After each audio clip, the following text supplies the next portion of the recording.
I gonna get electrocuted? Maybe. Fuse just blew. Again, we lost all of our fuses. We just got 4 in. It's a freaking school bus. You're joking.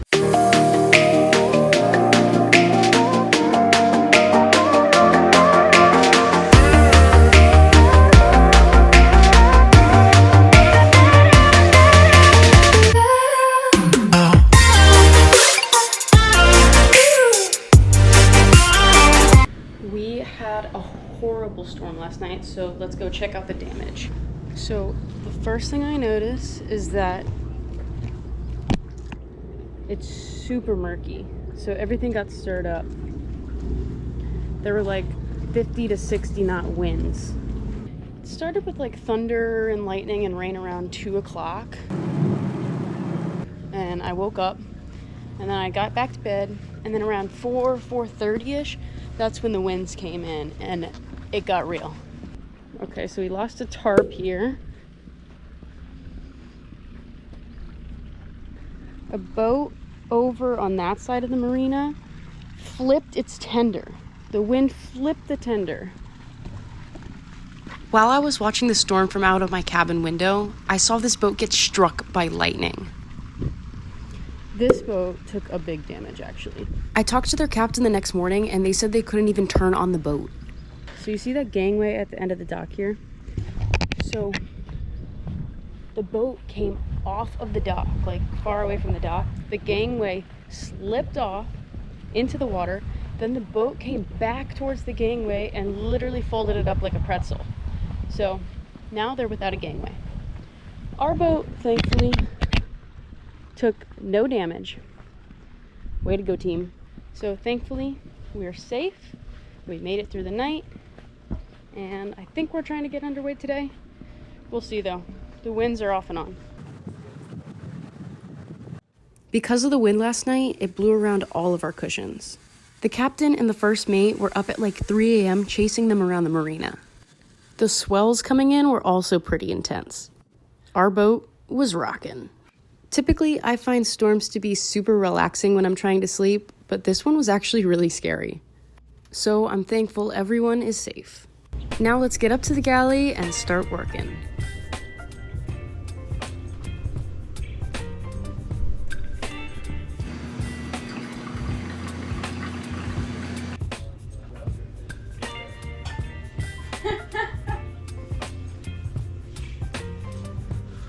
I had some bananas that were going a little too ripe, so I bagged them up and put them in the freezer. Also had some pears that weren't looking too hot, so I cut off the bad ends and used the good parts to make a pear crumble. This job is 20% cooking and 80% managing inventory.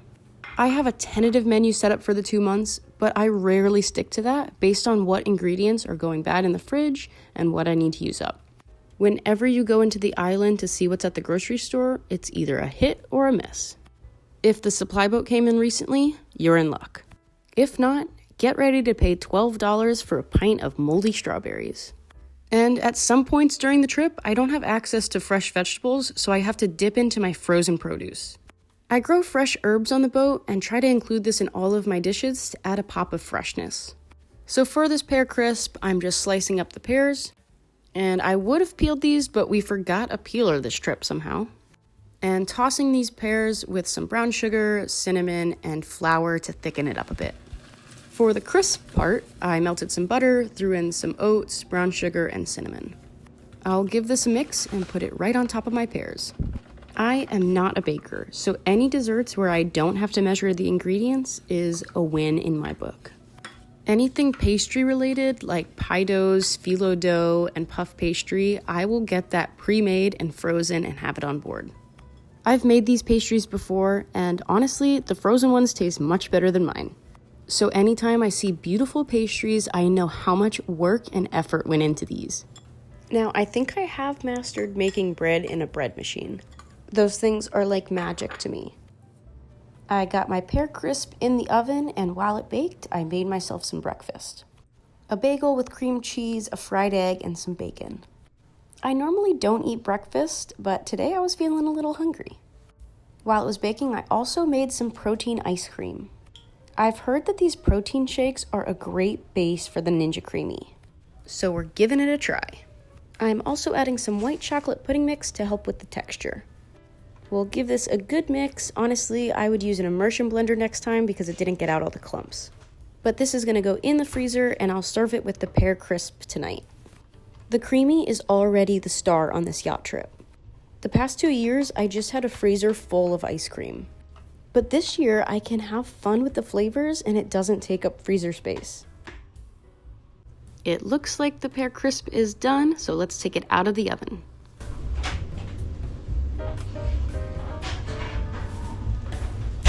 God, that smells good. Right? Looks amazing. The owners just arrived at the airport and they'll be in about 30 minutes, so the crew all got into their uniform. I started working on crew lunch so we can get right to work when the owners get in. I seasoned up some ground turkey with some chili powder, cumin, onion powder, and garlic powder. Browned off my meat, and then I'm going to be making these into burritos. Anything handheld, like sandwiches and wraps, are the crew's favorite. To get in some more protein and fill, I'm adding in some black beans.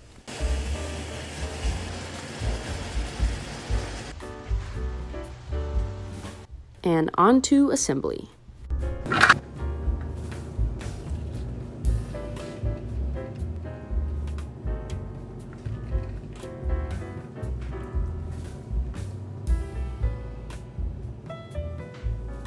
My first job, I worked at Disney as a prep cook. I worked at the Fort Wilderness Resort. Our kitchen cooked for 8 restaurants around the property. And one of my responsibilities was making wraps for the quick service restaurant at the pool. I would make like 50 wraps a day and then package them up and send them to the restaurant. I could crank out 50 wraps in like 15 minutes. So shout out to Disney for teaching me how to wrap like a pro.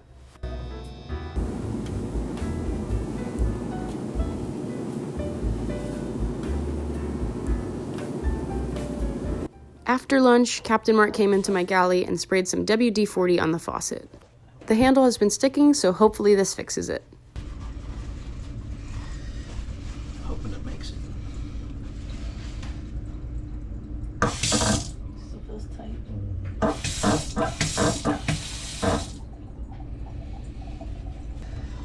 So I gotta figure out how to get the cap off there.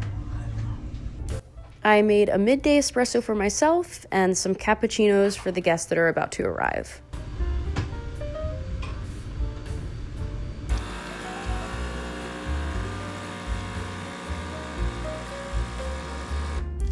The owner is flying in today. He just got in. He tried to get a cab from the airport, and there are broken down cars, flooded streets, cars underwater. He got a taxi, but I guess had to transfer to his school bus to get through the roads. So we're gonna go find him. We saw a school bus.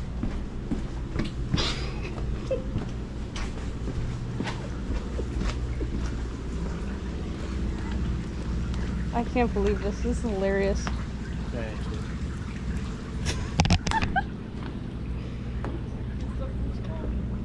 Picking him up from school. Oh my gosh. So the boys have an umbrella and they're gonna go pick the owner up from school. There they are. It's a freaking school bus. You're joking. Oh. He brought a buddy with him. So him and his buddy are the only ones on a full school bus right now. This is hilarious. It's about 1 p.m. and I knew they were gonna be hungry when they arrived. I served some kale salad dressed with lemon juice, olive oil, and salt and pepper, and topped that with blue cheese, craisins, and walnuts. I made ceviche with the fresh fish we caught yesterday, so I'm serving that on top of a bed of coconut ginger rice. And also on the side, I made a potato and leek soup.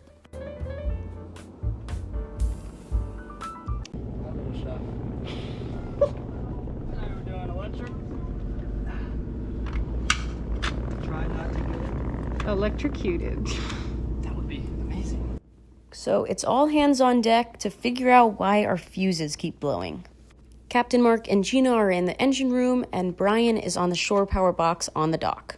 And I'm there for moral support because I have no idea how this stuff works. Plug this end to there. Do you have to be worried about like different colors or anything weird like that?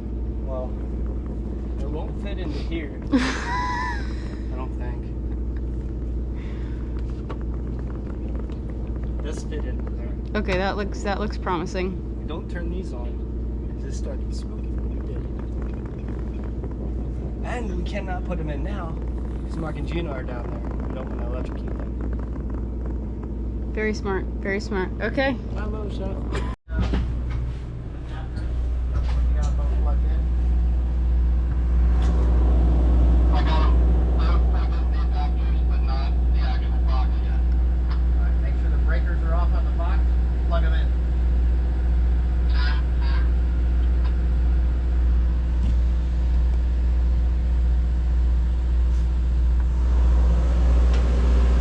I'm not going in there.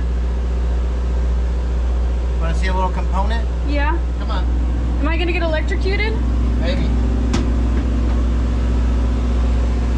Look what Cap's messing Oh no.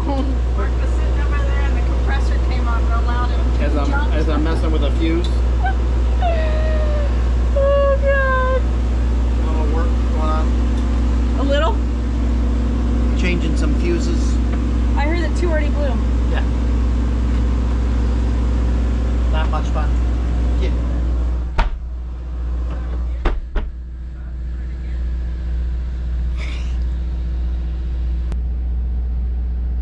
Staying on so far. Let me look in here, make sure all the. Nope, it just blew. System starting air. Fuse just blew. Again, we lost all of our fuses. We just got 4 in and just blew. Did you hear? Well, You said it blew. Yeah. So you lost another one or both?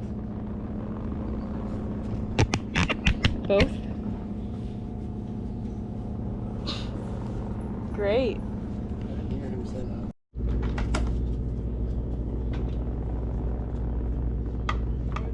That's how you waste money. How much do you think the fuse was? Not maybe that expensive. All right, Mark. Both cords are out. You're free to go. We blew all of the fuses that we just flew in, so we're gonna have to fly in some more. I went back into my galley and got started on cocktail hour. I'm cutting up some cucumber rounds, topping them with cream cheese and smoked salmon. Since the guests are low carb, a cucumber is a fantastic alternative to a cracker. To be completely honest, cocktail hour is the hardest meal for me to do. When I think about appetizers and snacky kind of food, it always almost involves carbs.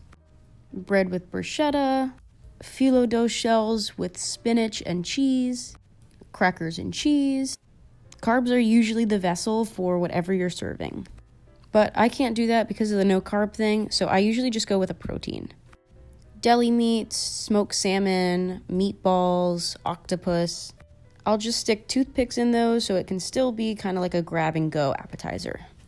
I served up these appetizers in the salon of the boat and then got changed for dinner service.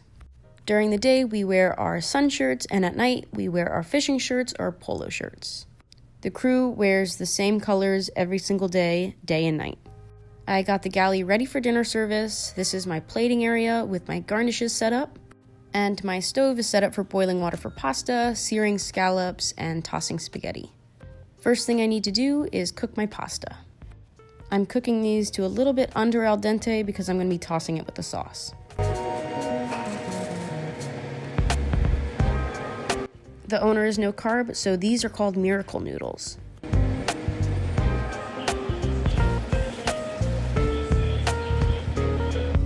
Since all of our proteins are frozen on board, I'm using frozen scallops, and let me teach you a great way to get a nice hard sear on these.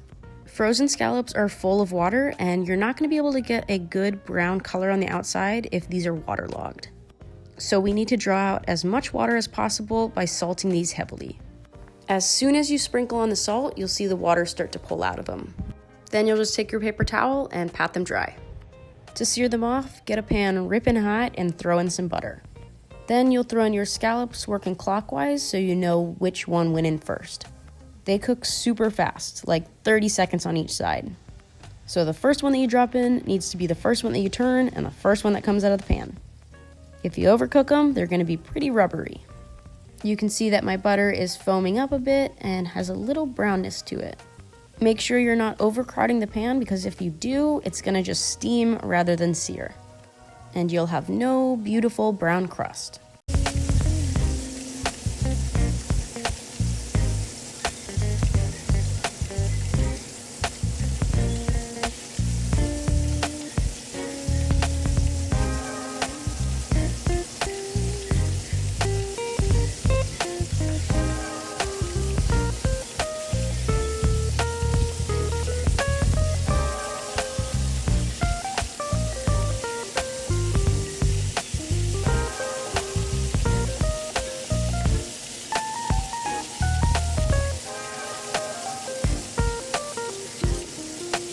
So just another like 30 seconds on this side and we're gonna pull them off. The pan that we just seared the scallops in is gonna have amazing flavor. So what I'm gonna do is use the kale pesto that I prepped and put it into the same pan with all that juice.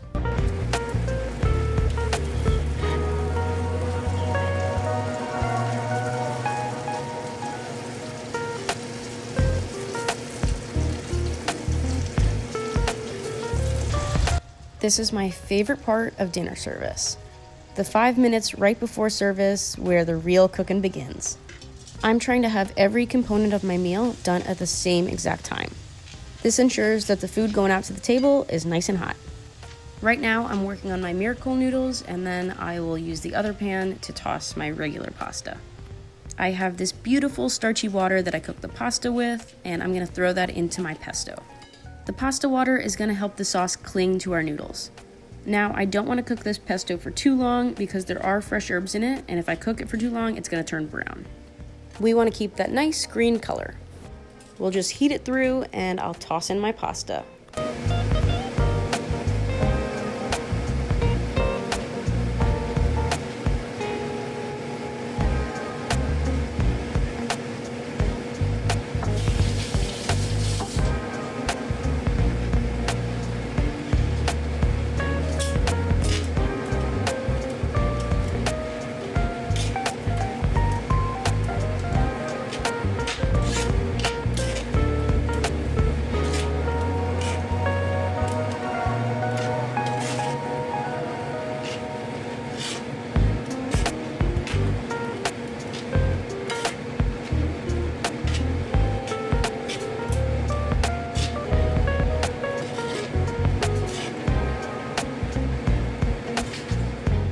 I'll test the pasta to make sure it's al dente and also to see if the seasonings are right.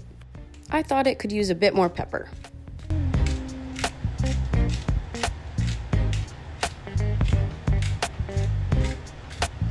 It's ready to go, so I'll plate it up.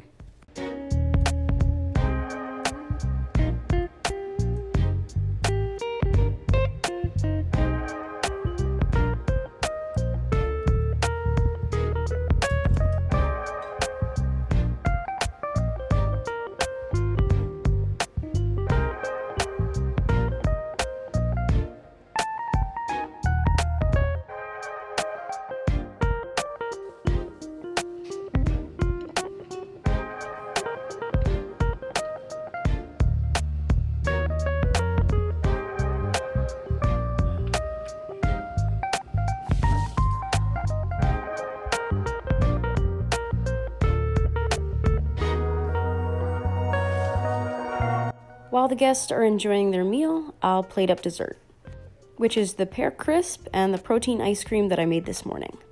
If you're enjoying this channel, make sure to hit that subscribe button, like, comment, and share. Thank you guys so much for your support. To close down my galley, I'll make sure all of the leftovers are put away from dinner. I'll clean the dishes, and most of the time the crew helps me with that. Start the dishwasher so it's ready to unpack in the morning. And wipe down the counters. They can get really greasy if I'm searing stuff. Once I turn out the lights to the galley, the kitchen's closed. I'll take an hour or so to settle down for the night and head to bed. Bye, little chef.